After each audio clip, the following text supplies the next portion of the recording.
Hello and welcome to the Health Detective Podcast by Functional Diagnostic Nutrition. We bring you interviews from people who have conquered the trickiest of health challenges using the functional diagnostic nutrition philosophy and similar healing modalities. You're going to hear from experts who have been through the ringer with their health issues and yet managed to come out on the other side. You can always visit us at functionaldiagnosticnutrition.com, but for now, here is today's episode. All right. Hello, my friends, and welcome back to another episode of the Health Detective Podcast by Functional Diagnostic Nutrition. My name is Evan Transu, aka Detective Ev, and I will be your host for today's show, episode number 377 of the Health Detective Podcast. And I cannot say this live with you today, but I will just say this. I have some really fun news that's about to come out probably by the next podcast. It could be as soon as tomorrow or the next day, but definitely by next week. If you're on audio, this would have already been released, so make sure that you are checking back to our video versions. But I would not waste your guys' time. You know that. So it is an awesome announcement. Let's just say you might want to block your calendars off sometime, maybe sometime during February, maybe sometime during March. We will see. But I'll leave you on a cliffhanger for now. So today we will get to our guest. I got a great bio here, so give me a second to get this read out. Rick is a nationally recognized executive advisor, best-selling author, and founder of iSpark Change. He helps entrepreneurs flourish personally and professionally by eliminating the roadblocks preventing their success. He also empowers individuals to level up in all areas while expanding social impact and spreading positive change around the world. Rick wasn't always interested in helping others on a global scale, despite being pushed repeatedly in that direction by a near-death experience, though, in addition to family tragedies and deaths. It wasn't even until the ever-worsening times of 2020 when he was anxious, isolated, and desperate that he finally got the wake-up call. His awakening came in the form of a divine inspiration and an awe-inspiring spiritual connection when he least expected it. He went from isolated and hopeless to writing a best-selling book, 12 Hours of Heaven, Lessons for a Better World, in under 3 months while envisioning and creating an incredible future. Rick has now grown 2 past successful businesses to multiple 8 figures in under 2 years, not bad, and is a nationally recognized business strategist. His most recent business venture is founding Revive Biohacking in 2023. He has also been featured as an expert in multiple media outlets, including national and international television and radio. He's a writer for The Power of Positivity, guest contributor for various websites, and has inspired listeners across the globe as a guest on over 100 podcasts. His next book, 12 Hours of Heaven, Time on Earth, is in the works. Rick, welcome to the show, my friend. Thank you so much for that warm welcome, Evan. It's a pleasure to be here. So for those that might be tuning into the show for the first time, you might be like, okay, I heard the biohacking thing, but how is this overall connected to what we do? If you're a long-term listener, you know it's exactly connected to what we do. So Rick, it's not every day that I bring on individuals like you, but this is something I've noticed. The health space is overrepresented with people that are spiritual. And what I mean by overrepresented is if you actually look at the data and statistics in America, for example, on how many people, claim to be an atheist, it's actually very significant. It's more than people realize. I'm not condemning anyone for their beliefs, by the way. I'm a Christian, a born-again Christian at this point, but I'm very open to a lot of different things because I've been an atheist in my life. I've been a new age spiritualist, and I'm currently on this, and I hope to stay on it, ideally. But the bottom line is, the stats do not match what I see in the health space because I cannot find anyone that is in this space that does not have some type of belief in something greater. And I've almost wondered, and sometimes even went as far as to theorize, that are we like these cell antennas of sorts? And when we get clean, we can almost get a better signal. I have no idea. That's just something that I feel to have experienced. I'd be much more interested in your story, but I think all of these things connect, and certainly the business side connects to what we do. So, I got to ask, even though maybe not expecting this fully on a health show, I want to ask more about the near-death experience, if I may. What the heck happened, and what did you experience? Well, first off, I want to say, Evan, that I agree with you in terms of the spiritual component, in terms of our connection to the earth and the universe and everything. I think it's all connected. And, when you get one area right, it's going to overflow into other areas, health or business or, whatever it is. So I'm sure we could talk a lot more about that. In terms of the, what I've termed as a near-death experience is that I'll give you the short story to what happened. Is it's now 24 years ago when I was living in Southern California with my wife.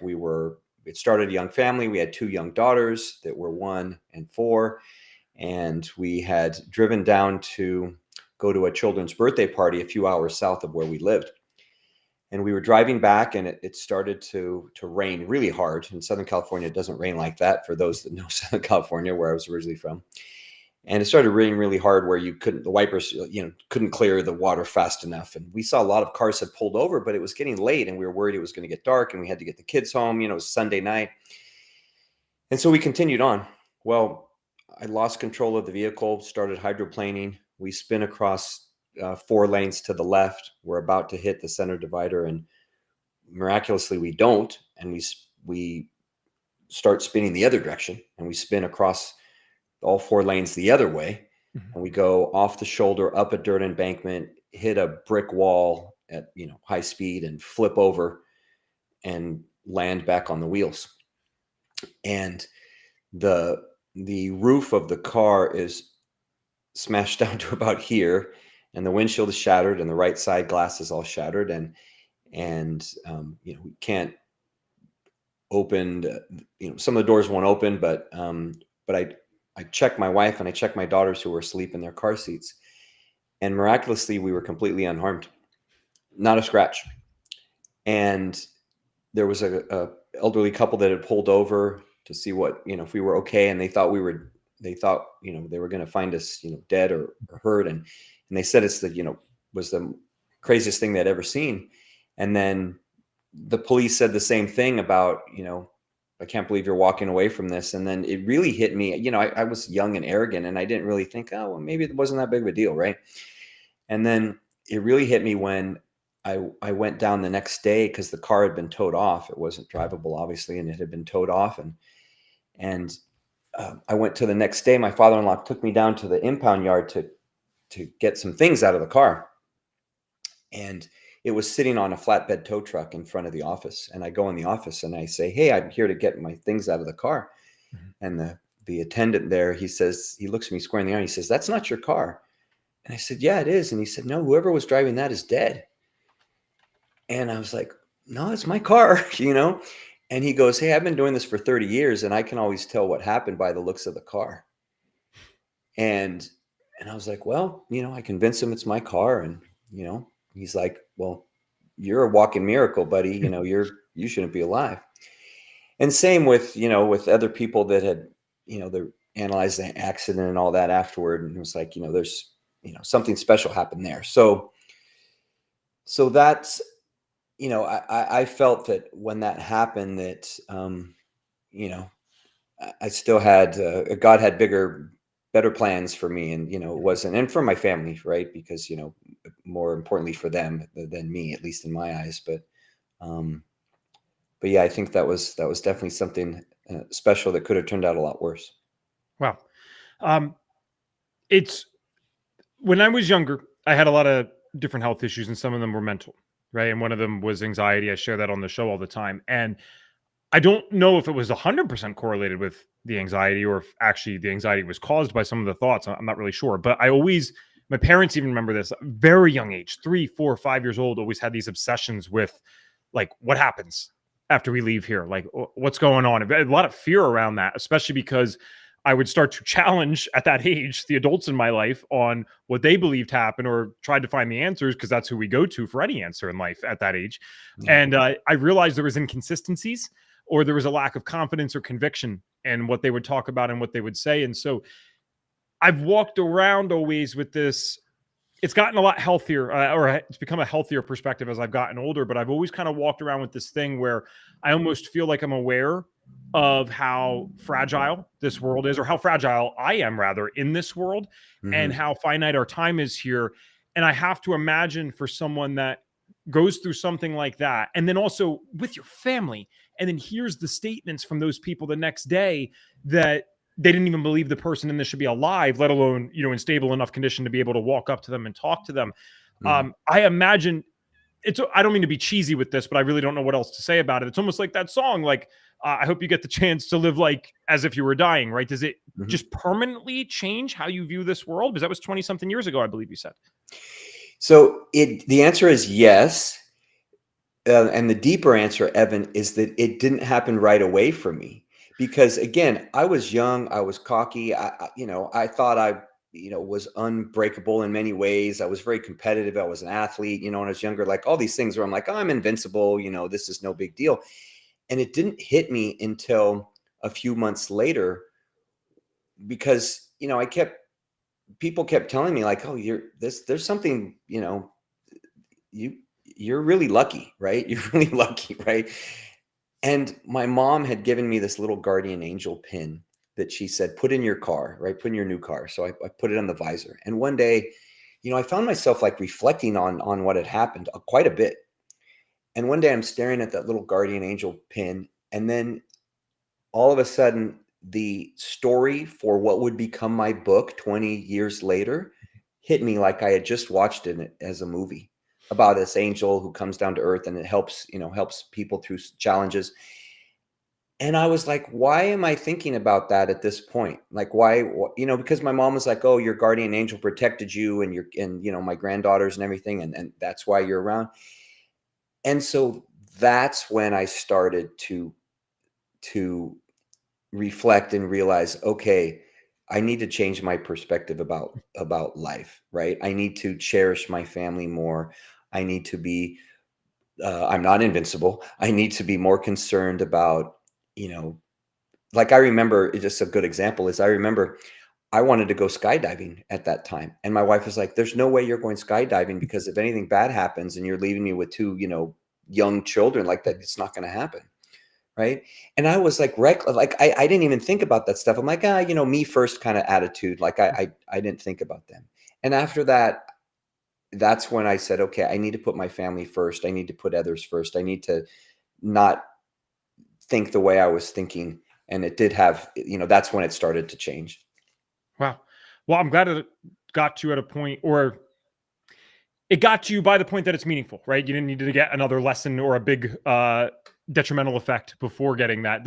It's just interesting how different people perceive things, because I would still consider myself, especially now, more of a risk taker, but it's for a completely different reason. The risk taking for me, I would say I'm aware of the impacts that it could possibly have on other people, but it's more to fight my old self, because I was so scared of everything. And it's interesting because I'm 29 and I'm still very close with my parents and stuff. My mom and I talk all the time. We just talked this morning, and it's so interesting because I'll do these things sometimes that are way far out of her scope, right? She's not like, she likes fun stuff, but my dad and her are a little more conservative with certain things. And so it's interesting because we've had these conversations together where she's like, what the heck happened to the kid who was scared of everything?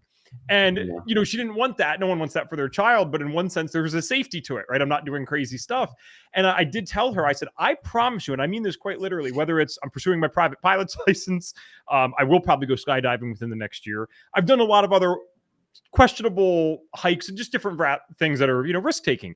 And I said, if I die doing any of those things, I need you to not worry, because that was absolutely the best way to die possible. I'm not saying that I enjoyed it on the way down if I'm falling, but it was the principle of living past the limitations that we impose on ourselves here that is so worth it, because no one's getting out of here alive. And I think that's what most of us walk around with. And I'm sure, even though I can verbalize that to you, I'm sure I don't actually embody the full truth of that no matter what I do, I am not getting out of here alive. That's not an excuse to be reckless per se. I like that you use that word. That's not what we're suggesting, but it is probably an answer, an excuse to take some calculated risks and enjoy your darn life.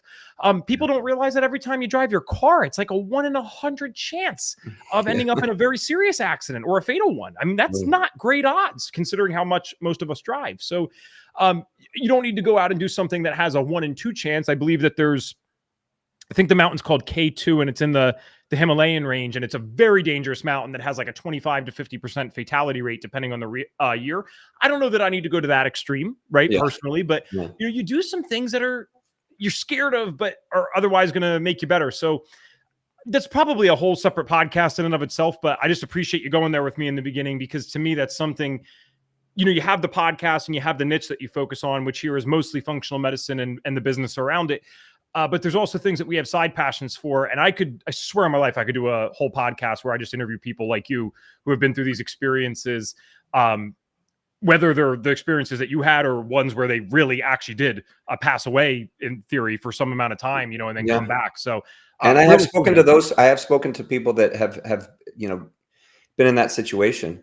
And I think, Evan, an important component, for your audience, and since we're talking about it, is that all these other aspects of someone's life, they all play a role into the health.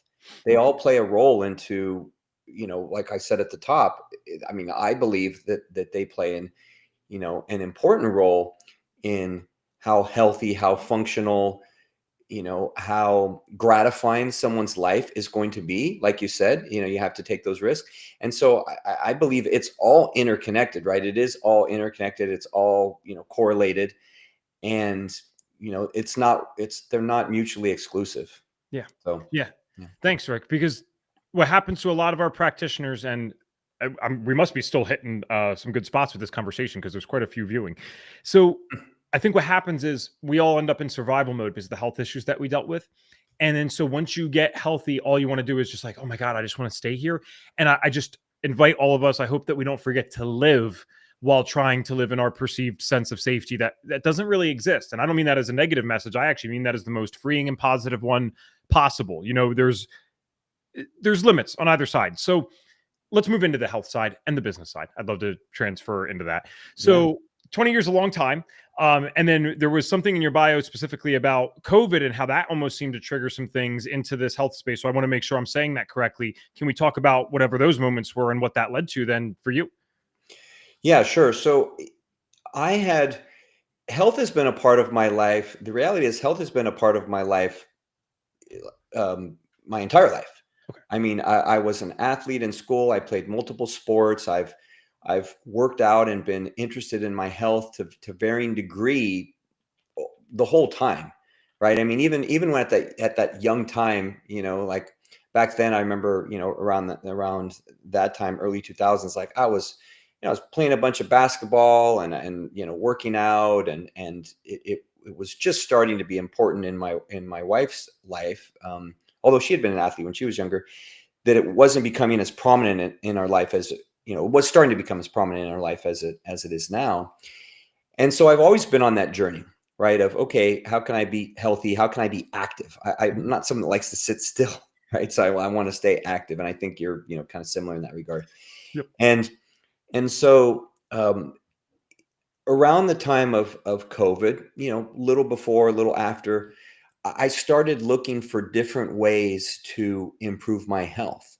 I was starting to get older, right? I was post 40, and post 40, I was like, man, I've really abused my body over the past 40 years. Like, I've done a lot of damage that is now coming back. I had done, at that point, I had done CrossFit for, nearly 10 years and was a CrossFit coach and was, very hard and competed and stuff. And things were starting to break down, if you will. Okay. So I started looking for ways to, biohack, ways to turn back the clock, or ways to stay younger. And, whether it was supplements or whether it was nutrition or things like that, that's where I started to focus. And around COVID, that's where I really started making that correlation of, it's not just about the physical. I have to take care of my mental health. I have to take care of, around that time, that's when I started journaling gratitude every morning and every evening. And that's when I, scripture became a much bigger part of my life. And focusing on those other components, the positivity and really wanting to drive that and help others in that regard. And that's when I started I Spark Change and wrote my book, and everything came as a result of the pandemic. Because what I realized at that time, what it finally amplified for me, was that there's a lot of people out there that are struggling in some way, and they just don't have anyone to connect to, or they don't really know how or what to do. And that's where, I was able to share what I was going through in ways to help others, and, help get them on track. Yeah, I love what you're touching on, because I've actually seen this. This was a phase I went through probably from 18 to early 20s. I almost voluntarily ended up isolating myself to some degree, because my health regimens were so strict that it just didn't align with a lot of other. I couldn't stay out till 2, 3 in the morning. I felt like hell if I did that. I had autoimmune, all these types of things. I certainly wasn't going out drinking. I would have loved to be clear. I just couldn't do that at the time. Mm. I'm eating organic food. It just wasn't a great fit. So I was very blessed to have people that would still invite me to these things, but I knew it didn't serve me. And then the opposite problem started to occur, where I actually did nail down a lot of the health regimen stuff, and I figured out a way to integrate that into my life. But now I become this one man island, and that's not how humans were ever meant to be, especially someone who's extroverted enough to choose a career path that involves speaking and being a podcast host, right? Yeah. I need other people around me. And I don't want to just limit it to men. I'm just speaking in a generality here that is based off statistics. But there's interesting studies that show that men are significantly worse off mentally when their wives die. And the study and researchers were trying to figure out why that was. And it's like, are just women that awesome? And you guys are that awesome, don't worry. But one of the reasons is because men, by the time they're in their 60s, their best friend, they label as their wife, and that's it. Yeah. Whereas the women are way more likely, statistically speaking, to report having, yes, their husband can be their best friend, but multiple best friends outside of that as well. So I don't know if that's a universal experience as a man, but I do find that the older I get, if I'm not conscious, it's very easy to isolate myself and just be stuck with my wife, who is amazing, right? I don't mean stuck in the sense of it's an awful thing, but we are meant to deal with other people. And it's funny because even though she's introverted, she's still a little better at prioritizing that and more open to going out and seeing different people than I am sometimes. So it's kind of funny how that works out, even though she would definitely be the introverted person in this relationship. So it affects everyone, though, for sure. With iSpark Change, then specifically, can we talk about what is the overall mission there, and what do you actually do for people? Yeah. So our mission is to empower individuals to elevate their social impact and spread positive change around the world. And so what we've done in the past for nearly 4 years is we've built a community that provides inspiration, motivation, that amplifies the stories of others. I had you on the podcast. We have a podcast to just share stories, and had you on the podcast and sharing your story about how you positively impact others. And we're in the transitional phase right now to building the world's first social impact driven social media platform. So a platform that's a central hub where anyone, any organization, any company, any nonprofit, any individual that or group that is doing positive work in the world can connect and support one another and learn about one another's works. Because there's so many people. What I found in the past few years is there's so many individuals out there that are doing positive work, but if they don't have a platform like you, nobody knows about it, right? Nobody knows about it. And then you have the whole nonprofit world that they're all so focused on surviving that they can't even see beyond into helping others. And if there's one central place where everyone can knows that they're not alone, and there's inspiring, motivating content there, they're learning about what's going on, they're seeing the latest edition of the Health Detective podcast, latest episode, whatever it is, these are all things that provide a community that doesn't really exist. There's millions, billions of communities out there, but there's not one central place where everyone can be a part of. And that's the goal. That's the mission of iSpark Change. And we're just in that early phases of building that.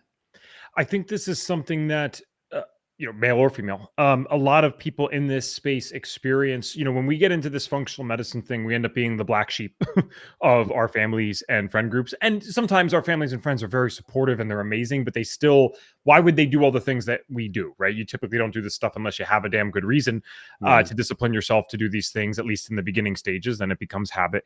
But what I find is when we get to go to these conferences together, we just did one in October where we had about 70 FDNs there.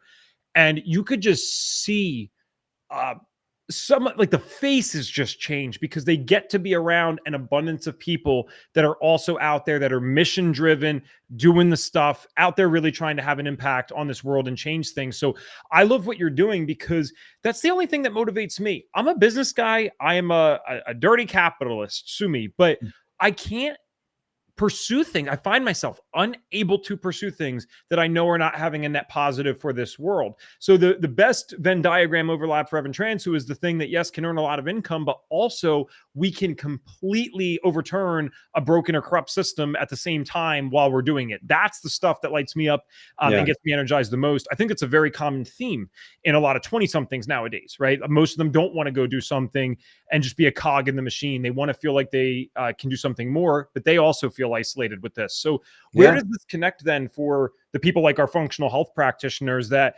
they might be killing it in their own communities, like you said, but they don't have the platform? Where would they fit into this?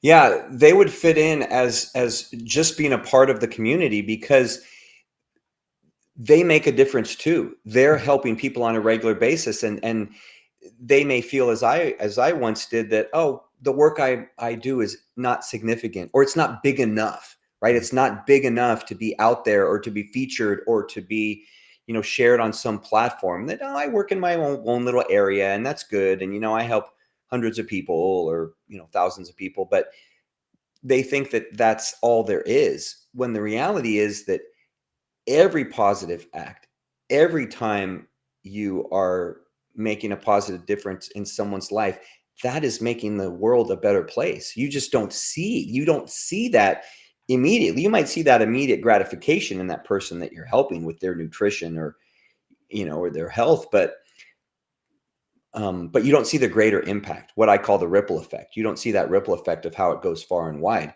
And so that's where being in that central community, being a part of that community, you're like, oh, now I see how what I do impacts the greater good, and how, what Evan is doing over there or, Reed is doing over here. I see how they're all impacting humanity in a positive way.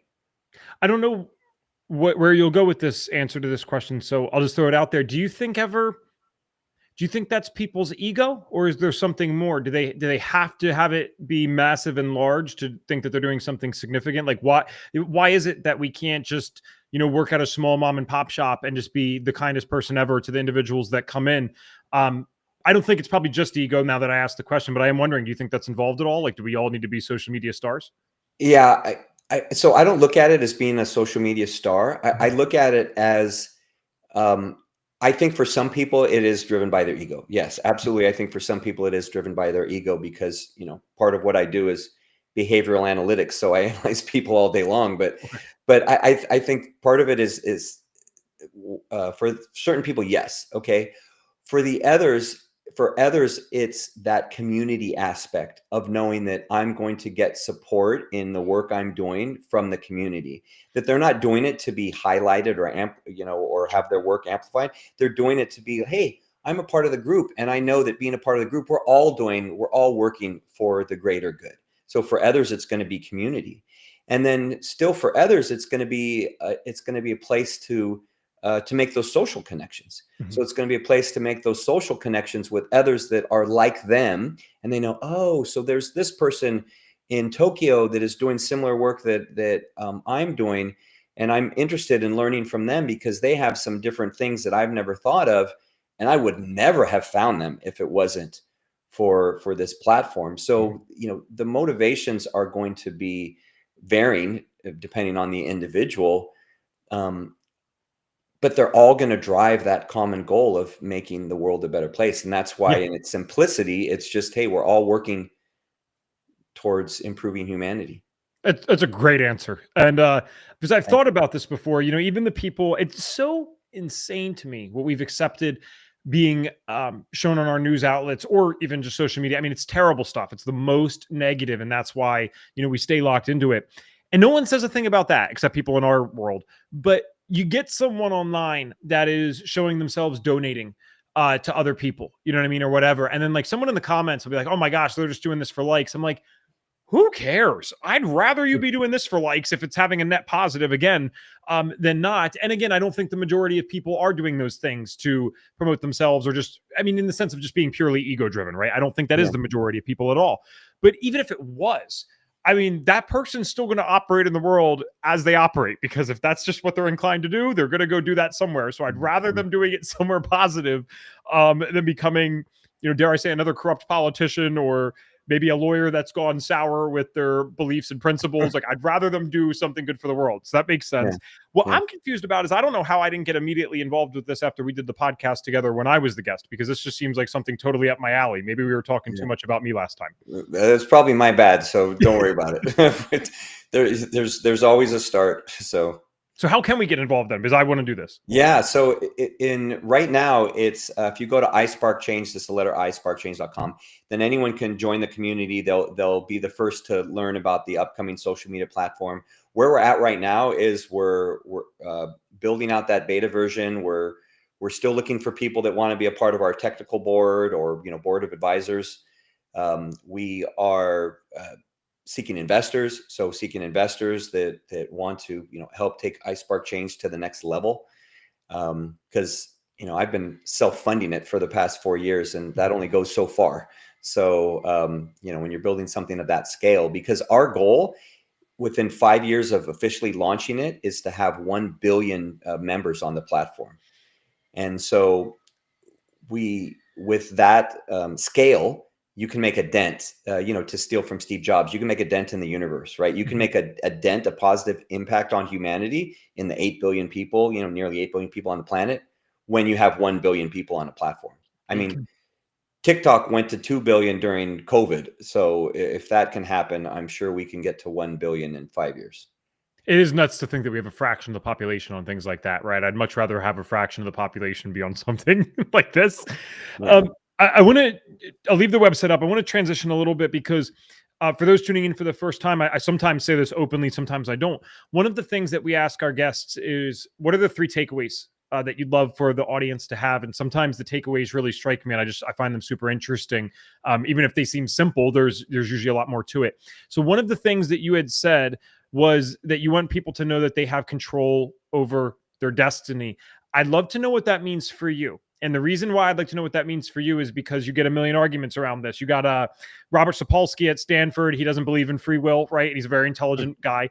There's obviously genetic components. There's environmental components. There's nation components. Where the heck were you born in the world? Was I born in the USA or Somalia? So I know someone as intelligent as you might not even mean it so literally. It's not like saying, yes, if I was born in poverty, in anarchy, even in Somalia, I'm all of a sudden going to be the richest person in the world or something like that. I think controlling a destiny means something more than that. So can we talk about what that means for you? And then again, the message for the audience? Sure. And I, I'm not a political guy. I don't discuss politics or what have you.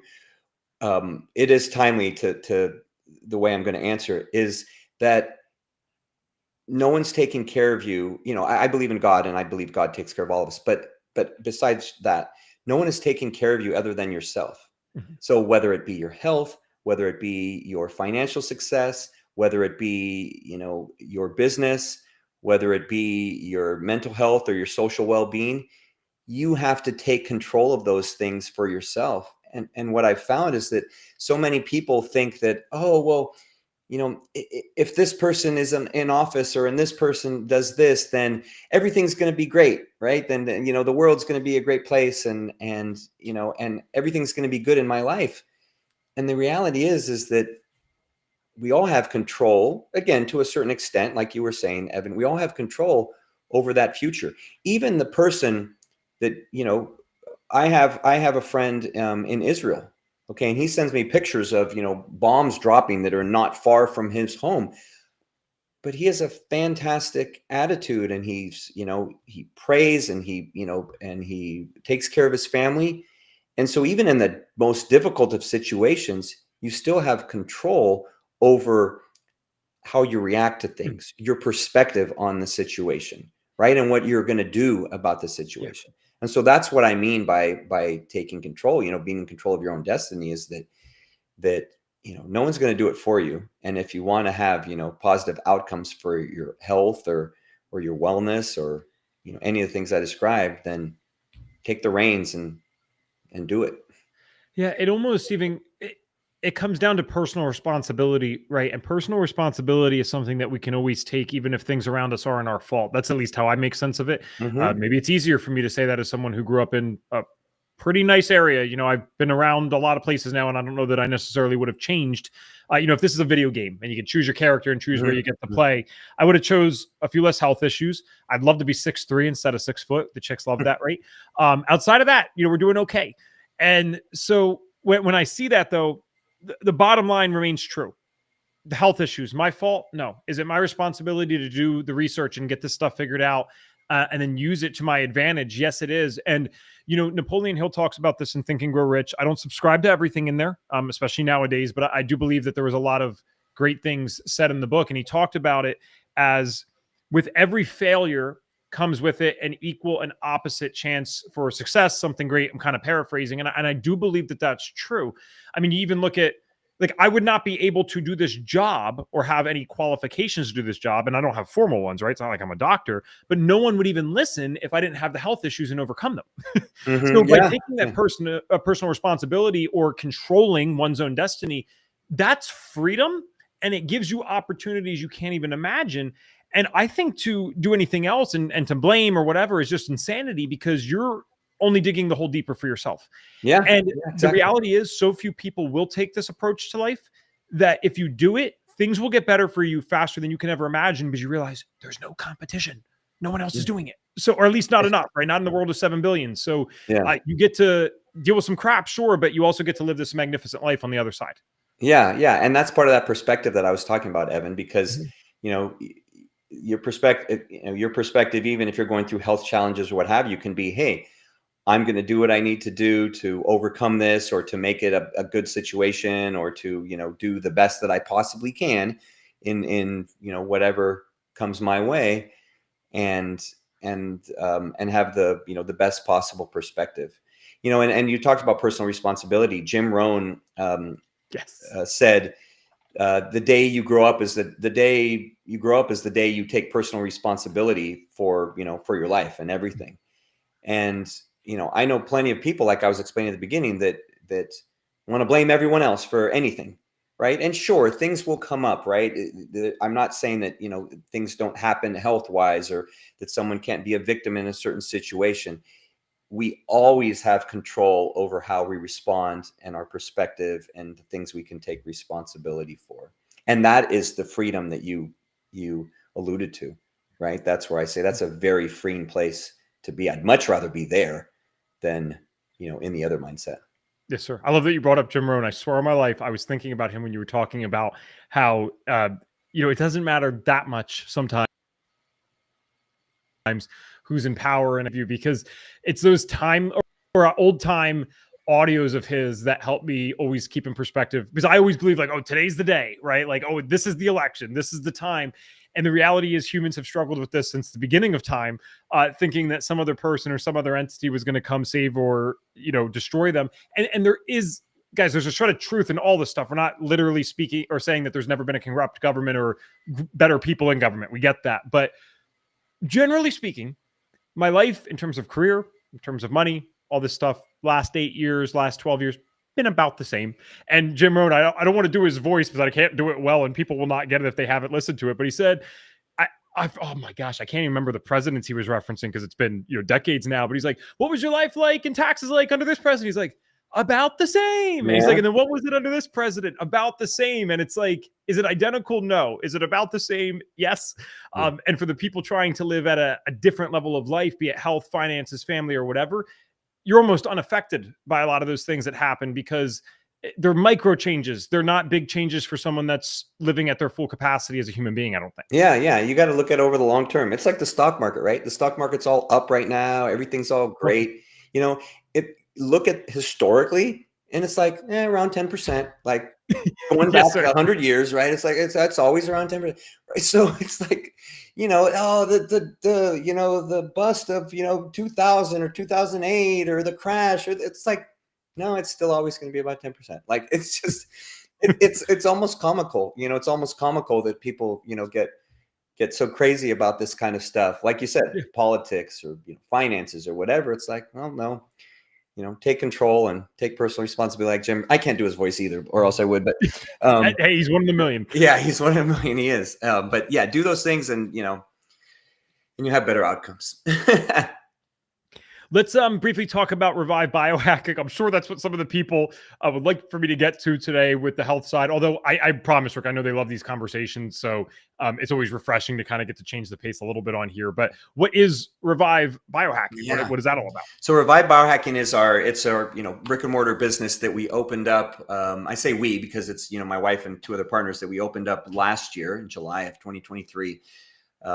And it is a place to optimize health naturally through science and technology to help people live better longer. And how we do that is we have a lot of great modalities that I'm sure people who listen are familiar with. We have contrast therapy rooms that have infrared saunas and cold plunge tubs, 3 private rooms for that. We have red light therapy, separate red light therapy rooms, which is great for your cellular health and your skin and collagen production and hair regrowth. And we also have red light in the sauna, so you can kind of. I don't believe in multitasking, but I do believe in if you can maximize your time while you're sitting in the sauna and get the red light, then that's a benefit. And then we have a adult salt room. We have a kids salt room where you can detoxify your lungs and clear all that out.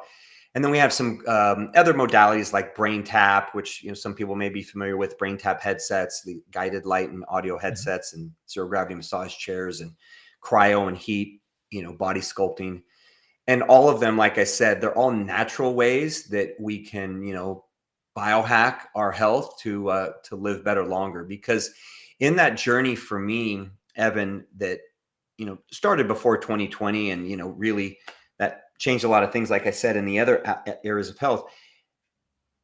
I've looked for different ways to turn back that clock, to be able to, to feel better, and keep up with the lifestyle that I want to, keep up with as I've gotten older. And these are all things that I, do personally on a regular basis, that help me to stay active and young at the age of, 53. And they are ways that they're all scientifically proven, right? That there's, dozens or hundreds of studies on all these modalities. So that's what Revive Biohacking is all about. It's our first location. We plan to open one or two more on our own, and then a franchise and have them all over the place. God bless you, man. Because I tried to, I had an in-person business with my wife for 3 years, and we're like, there is a lot that's harder than people think. Yeah. It is way harder than people think. I'll put it that way. And so I'm excited though to see these places and individuals like you get these ideas to be like, how can we spread this and how can we get this everywhere? When I travel for work with FDN, I'll be at a place and I can't believe that there's 3 different locations or options to go to where I can go do cold plunge and sauna. Yeah. I'm in Wilmington, North Carolina right now. There is one place that basically offers that, and it's relatively new. And so there's so much opportunity here, because I think as people learn the science around it, more and more people are going to do it. And then number 2, what's really cool specifically about contrast therapy, there's cool things to everything we mentioned, but contrast therapy specifically is, let's be honest, the average person doesn't always care about science. They care about how they feel. Yeah. And when you go do a cold plunge, not only do you feel the mental benefit in terms of confidence, you're just like, oh my gosh, I just did that. There is no person that can get in the cold and actually go up to your neck and stay in there for 10 seconds that does not get that endorphin, dopamine, norepinephrine release. Yeah. And you feel it's like the best high, natural high that you could possibly have. And it lasts for hours. Yes. That's what's crazy. Yeah. I mean, you talk about coffee, people are all on that. It's like you go do a cold plunge and you try to focus or get work done. You are usually good, at least for me, I find for the next 3 to 4 hours, I can really get some intense work done. So as people see the benefits, or rather feel the benefits of this, I think it's going to be so exciting to be able to go to any city in America eventually and either do Revive Biohacking or whatever it might be. Yeah, Because I want thank to you. do them That, I mean, 24/7. everything you shared are things that we share with our clients or when people come in. Is that, you know, we've had people tell us that after they've done the contrast, you know, we had one person tell us, she's like, "Oh, was I supposed to have that much energy? Because I went home and I cleaned my whole house." I'm like, "Oh yeah, you know, like that is what happens." And yeah, that's why I do it on a regular basis, right? I mean, you know, 3-4 times a week. You know, if my schedule allowed, I would do it more. But you know, my wife and I will go and we do the contrast therapy because it's the best natural high. Like you said, you just feel amazing. Yeah, Yeah. yeah. Yeah. And I don't actually think you said the specific town. ReviveBiohacking.com. Can Yes. you share where you're at though? Because we have a global audience. So if someone goes in Oh from this yeah, podcast, we'll please give let them us let Rick know. an extra free service if they come in, an extra free service. Nice. So Thank you, Rick. and they reference the podcast, but we are about an hour north of Houston. We're near an area called the Woodlands in Montgomery, Texas, and that's the first location. So Houston area, greater Houston area. Okay. So Revive Biohacking, if you happen to be local or visiting the area, isparkchange.com. That's something that, I mean, there's really no reason that everyone can't get involved. Everyone listening to this podcast can go to isparkchange.com, join the community, and learn about our upcoming social impact social media platform. Okay, awesome. Rick, let's stick on for a few minutes afterwards. I genuinely want to talk to you about that because I can probably help in some way. And if nothing else, you got another consumer, that's for sure. So with that all said, I know that we talked about other things today, but definitely we'll finish with health because, I forgot about this. They can follow you here on Facebook. Do you have Instagram as well? Instagram, Facebook, all is at Rick Ornelas or iSpark Change. Oh, perfect. Tracy, you're amazing if you're listening out there, but she already had this all set up for me. I just missed it. So there's a few. She got all the Instagrams for you, Rick. The final question that we always finish up the show with is one about health. And it can be anything you want. So if we were to give you a magic wand and you could wave it and you could get all of our viewers and listeners to do one thing for their health. So that means you can get us all to start doing one thing, or you can get us all to stop doing one thing. What's the one thing? Take control of your own health. Don't let anyone else be in control of it for you. That's it. Plain and simple. Thank you so much. I love what you're doing. You're someone that I resonate with a lot. And actually, I mean, this is who I hope to continue to become as, I continue in this space and get older myself, because one, you don't look anywhere near 53, 54. That's a good win right there. But number two, the business side, the health side, but also mixing it in with real impact for the world. That's the game, man. I think there's, maybe I'm not talking to people who really get this sometimes, because I know we have a slightly older audience, and maybe it's just been my generation that's been like poisoned by this messaging. It's either like you are a dirty moneymaker, or you need to be, total give back hippie that doesn't ever earn income and wants everything from the government. I'm like, let's mix it together. Let's just create companies that don't screw people over. What a concept. Then we could still have entrepreneurial endeavors and we do good for the world. I think what's happened is historically some corporations have just been so nasty and unforgiving in how they affected others to make their profits that we look at all of that as bad. It's like, no, entrepreneurs that have missions driven by their heart, they're the ones that do the best things for the world. So I love everything about what you're doing, man. Seriously.